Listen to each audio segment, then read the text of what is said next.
Darkcast Network, the light shines brightest on our indie podcasts. Hey there, it's Audrey, producer at Spike and Crown Studios. Now's your chance to support a 3D animated horror film and get some awesome rewards in return. Check out spikeandcrown.com and visit our Kickstarter to make a pledge. You'll get our cutest dog, Sancho, the heroic basset hound, in full plush form. He's super cuddly, has a magnet nose, and comes with a real pet collar. Best of all, you can get producer credit, limited edition trading pins, digital collectibles, and much, much more. Check us out at spikeandcrown.com. That's SPIKEANDCROWN.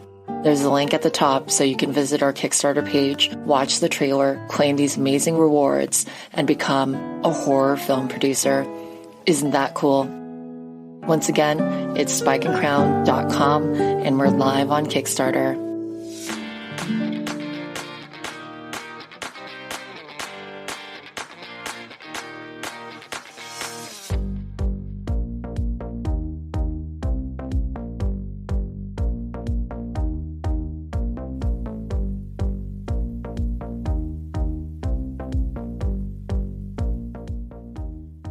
Hey, this is my disclaimer. It's my show, and I like to use curse words on occasion. If you're a holy roller or a trumper, and you find that kind of language offensive, you've been warned. Hey there, Rainbow Warriors, and welcome to Beyond the Rainbow, True Crimes of the LGBTQ+. I'm your host, CJ. I forgot last episode to thank my research expert, Nate, for becoming a Patreon member. Nate, I hold a gorgeous golden-hued unicorn named Zephyr, which in Greek means a soft, gentle breeze. Zephyr is here in my Seabreeze Studio stables, just for you, Nate. Should you like to become a Patreon at the $5 unicorn level, I'll name a unicorn for you. And you can join us at the end of every month for a special Patreon exclusive episode, one that I haven't told here yet on the show. I'll leave a link in the show notes to my Patreon page. Indie True Crime podcast calendars are still available to order, and they make the perfect gift for yourself or someone in your life who's a true crime enthusiast. Beyond the Rainbow is featured as the June centerfold, because June is Pride Month after all.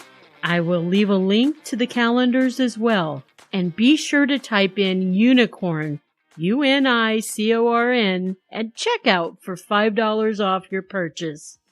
Find me on the socials. I'm Rainbow Crimes just about everywhere. And follow Darkcast Network on Twitter, Instagram, and Facebook.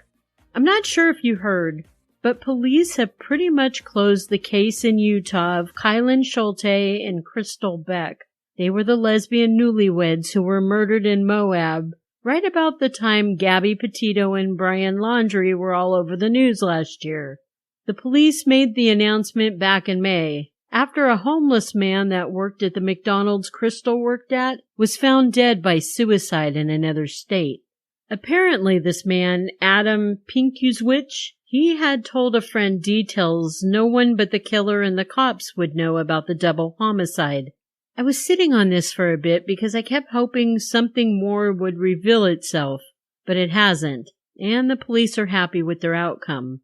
I still feel absolutely zero unicorn justice was found in this case. With that, let's get into this episode. The story in this episode is one that needs to be told, because I believe it's the epitome of the phrase snapped. And you'll see what I mean as I continue on with the tale. But first, I'd like to tell you about two lesbians and their love story. 57-year-old Carol Berger, or she was possibly 59. There's conflicting reports, and you know how that goes. But when I die, if there's conflicting reports on my age, you all better list me as the younger age, damn it. Carol was a part-time freelance reporter for the Huffington Post. She'd write segments for something they called Off the Bus. At the time of her death in 2008, she was an election correspondent and considered a political blogger. This was really something that gave her great joy in life. She was very enthusiastic and she wrote tons of articles, especially at election time.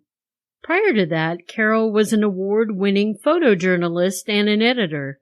Her co-workers described her as fun to be around, always happy and in a great mood. She was cheerful, supportive, curious, and she had a very high energy drive. Growing up, Carol was a tomboy, and she had a great love for animals. She was one of those that wouldn't even harm bugs. A close friend of Carol's remembers when she found a cricket in the house, and Carol went out of her way to pick it up with a piece of paper and carry it outside to live in the shrubbery. Into her adult years, Carol was a petite lady with blondish brown hair and a smile that was very hard to forget. Friends also remember her as a bit of a wild child. One night she was out partying with friends in Massachusetts. After leaving a bar, her friends hailed a taxicab down, and they put a very drunk little Carol into the taxi. The taxi driver was a woman named Jessica Kalish. She immediately liked Carol a lot. At least she liked drunk Carol a lot.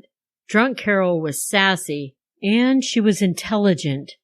Jessica could tell this as Carol recited Shakespeare on her ride home. After that ride, the two became friends. Jessica not only drove a taxicab, but she was also a bartender at a lesbian bar. The two women's lives would change, and each would go their separate ways. Carol moved to Hawaii to be a scuba instructor, and Jessica moved to Miami to work for several technology companies. On top of that, Jessica started her own LGBTQ radio show in Miami. It was called Alternet. Jessica also spoke 4 different languages, which I find very impressive. I was not blessed with the ability to speak other languages, unfortunately. Even English is a little bit of a struggle for me some days. As a child, Jessica's favorite pastime was to take apart kitchen appliances and put them back together again. So her aptitude abilities for technology was right on. Jessica came from a quiet little Jewish family. She was fascinated with how the world worked. She knew at a young age she was a lesbian. At 17 years old, tall, slender Jessica left home to gain independence and be able to live her truth, even though her family was pretty accepting of who she was. She ended up in Massachusetts attending MIT, Massachusetts Institute of Technology, which I've always heard is a real brainiac kind of school. Jessica was actually one of the very first women enrolled in classes there. You gotta love pioneers. So now we have Jessica in Florida and Carol in Hawaii. In 1998, a lonely Jessica put a Woman for Woman ad into Florida's LGBTQ+ newspaper. A very clever scuba instructor in Boca Raton, Florida named Carol answered her ad. When the two met up in person, they realized, hey, we used to date each other 20 years ago. And with the ad Jessica placed and meeting Carol again, the two women picked up where they left off. Jessica absolutely loved Carol's free spirit and how tender she could be. Carol loved how safe she felt with Jessica. In the year 2000, Jessica was away on a business trip, and the two women were on the phone together in the evening. And before either of them knew it, the sun was rising. On that call, they decided to buy a house together in Boynton Beach, Florida. The house was in a quiet and diverse suburb. The two women made friends quickly with their neighbors. Carol and Jessica had a couple of greyhound dogs, and neighborhood children would always come over to play with their dogs. Sometimes the children would even stay and watch movies with Carol and Jessica. One day, the couple noticed a conservative bumper sticker on a new neighbor's car. They baked that neighbor a welcome cake, and they marched right over to the new neighbor's house with the cake and announced, "We're gay." Maybe I need to grow a pair and do that with my Trump-supporting neighbors. Nah, fuck 'em. They don't deserve cake. In 2005, the women decided to take a trip to Massachusetts. After all, it was the place they met, and once they were there, they got married. Jessica, with her tech jobs, was the big breadwinner of the family. She was quick-witted and wasted no time popping off with jokes. Carol was the more creative of the two, and she was a huge dreamer. But Carol was also dependent on Jessica's financial situation. This eventually became a sore spot in their relationship. Another point of contention was Jessica's family. They just didn't really like Carol. Unlike Carol's family, Jessica's were accepting of Jessica's sexual identity. They just didn't like the woman she chose to be with. Part of the reason was that Carol didn't make a very good first impression on them, and she had met them a few times when the couple would visit the family. The first time, the family caught Carol smoking some pot. The next time, Carol had a huge tantrum in the airport as Jessica's family was seeing him off. It seemed Carol left her laptop at their home, and she was not going to leave until she retrieved it. For a carefree and fun-loving woman, Carol would definitely get her panties in a bunch when something upset her. One morning, a neighbor was getting their tree branches cut back, and Carol came racing out of her house, yelling at the tree cutters. Apparently they were using loud saws. "What are you doing? It's 11 a.m. on a weekday," Carol shouted. Her neighbor told her she was way out of line, which she was. "Check your noise laws, Carol. Usually after 8 a.m. and before 10 p.m. is standard." Over the next 2 years after their wedding, the couple began to fight and argue more and more. At a party they were at, they had to excuse themselves to go into another room and fight.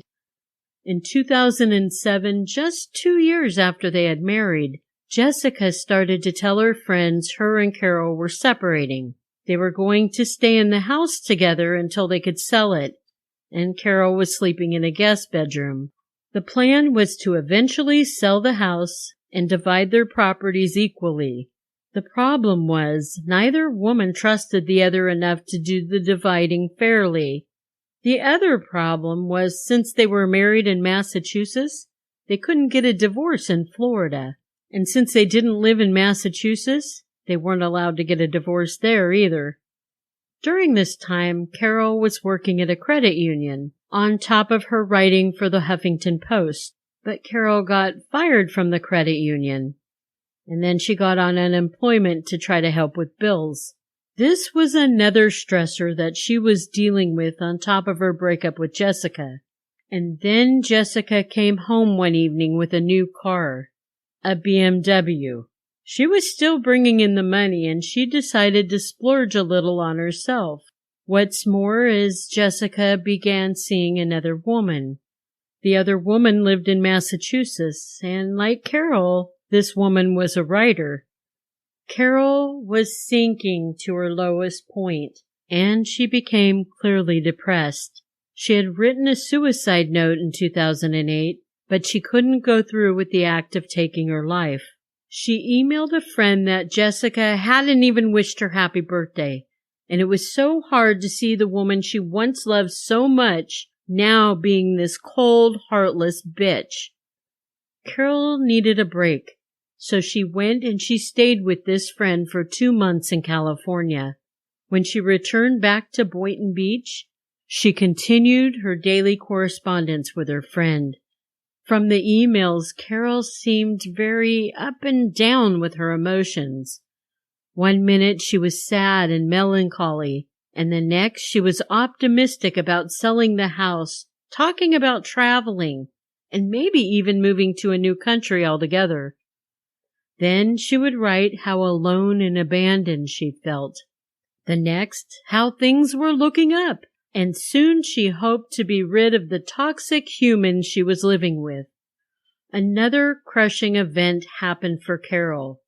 Besides Jessica's lover coming to the house to pick Jessica up once in a while, and Carol having to witness it, the 2008 financial crisis that I've spoken about in other episodes was the event, and it was making it even harder for the women to sell their home and get the money it was worth. Carol's friend in California Notice Carol's highs and lows were spiraling out of control now. She suggested therapy to Carol, and maybe meds for Carol's depression. Carol told her, if meds work for you, that's great, but I'm not taking them. I'd rather be sad than chemically dependent. Carol's friend was really worried about her. So in October of 2008, she flew out to stay a few days with Carol in Florida. The very day her friend was leaving, Carol drove her to the airport and she burst into tears. She told her friend she wished she didn't have to leave. She also told her friend she didn't want to go back to that house with Jessica there. Carol had hit rock bottom. On October 22nd, Jessica had just come home from the gym in her new BMW. She was greeted in the house by Carol and a Phillips screwdriver. Carol slammed the screwdriver 222 times into the back of Jessica's neck, her face, her back, and head. 222 times. Can you just imagine how much anger and energy that must have taken from this little tiny woman? Then Carol managed to drag Jessica's body out to her BMW. But she was so exhausted she was having trouble lifting Jessica into the trunk. As she tried to lift her, it left a tuft of Jessica's hair and blood on the back bumper of the BMW. Carol finally decided to drag the body around by the driver's side, open the back seat of the car, and she wrangled Jessica's body into the back seat of the BMW. Carol drove Jessica's car to some medical business offices that were closed. She tossed the keys in Jessica's wallet, and she walked home roughly 2.5 miles in the rain. Once home, Carol started to clean.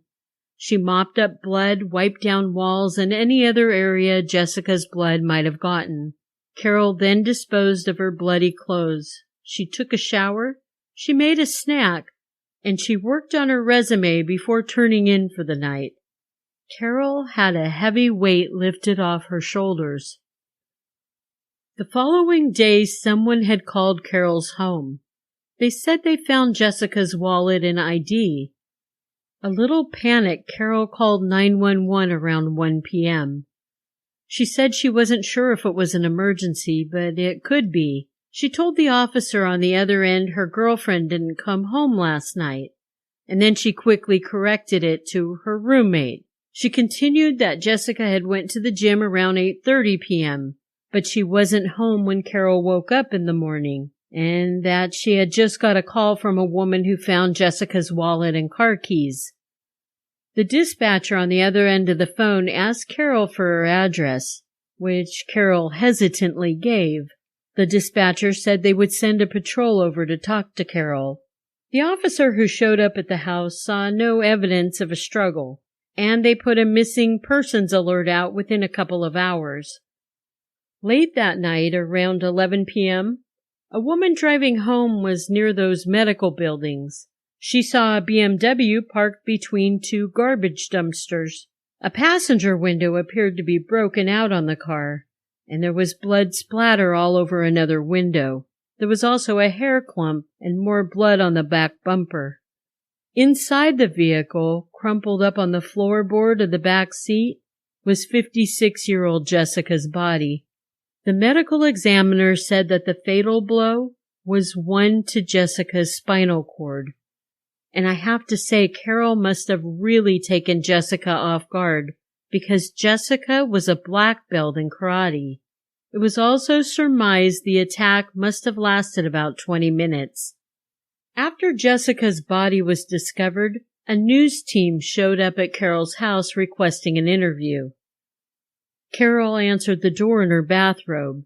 She looked worse for wear, very tired, as though she hadn't slept in days. She told the news crew she would email them pictures of Jessica, but she didn't want to be on camera.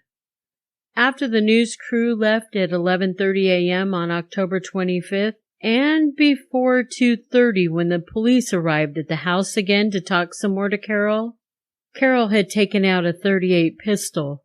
She walked out to her backyard near the pool.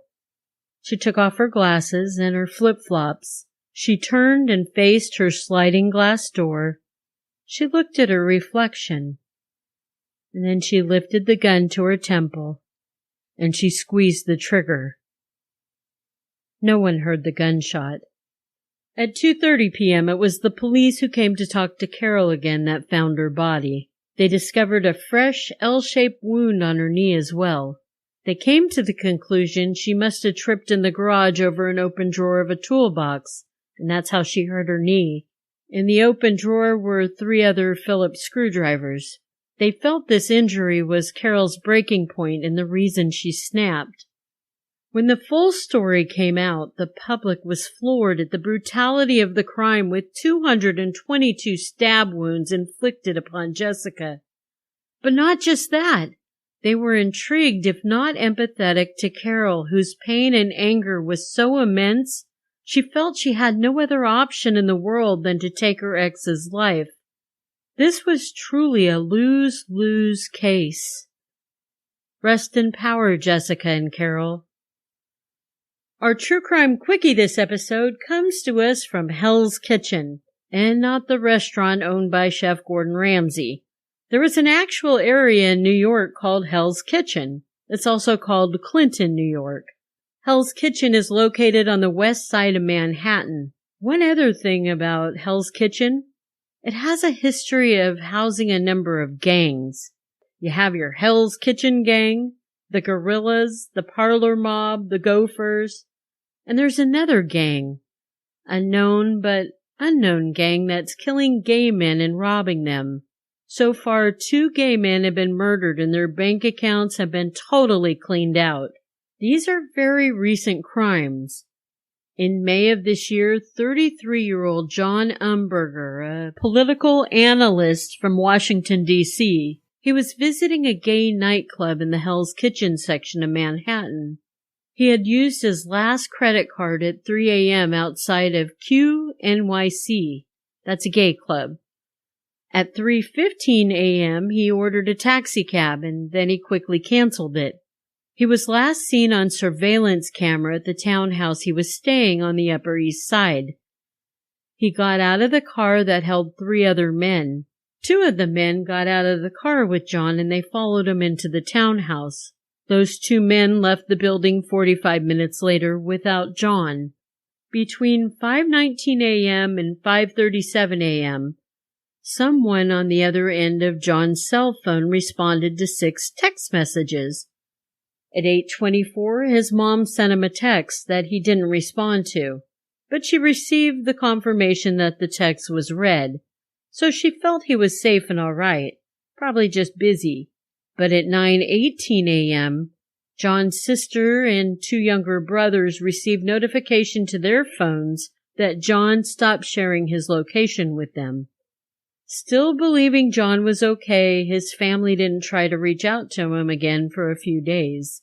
4 days later, on June 1st, John's body was found in his boss's 5th-floor apartment in the townhouse he was staying at. His cell phone had been taken and all of his credit cards were gone from his wallet.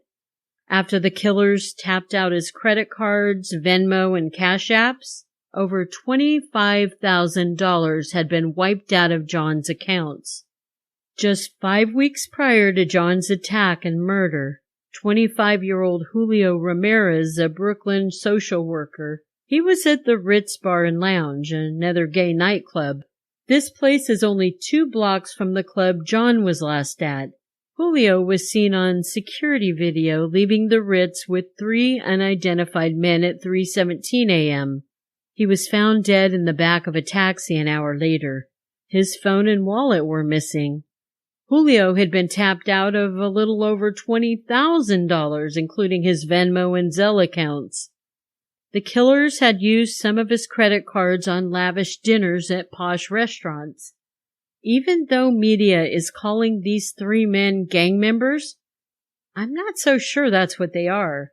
If they are indeed part of a gang, they aren't what we typically think of when we think of gangs. These men are seriously tech-savvy, which I don't believe is a normal skill of common gang thugs. Toxicology reports came back on both men's bodies. They both had died of a drug overdose. John and Julio had been slipped date rape drugs, leaving them incapacitated. They were unable to fight back or even ask someone for help. The district attorney's office of Alvin Bragg is impeding the investigation into the murders. And John's mom is going after the district attorney's office. She's talking to state representatives about ousting Alvin Bragg from his office.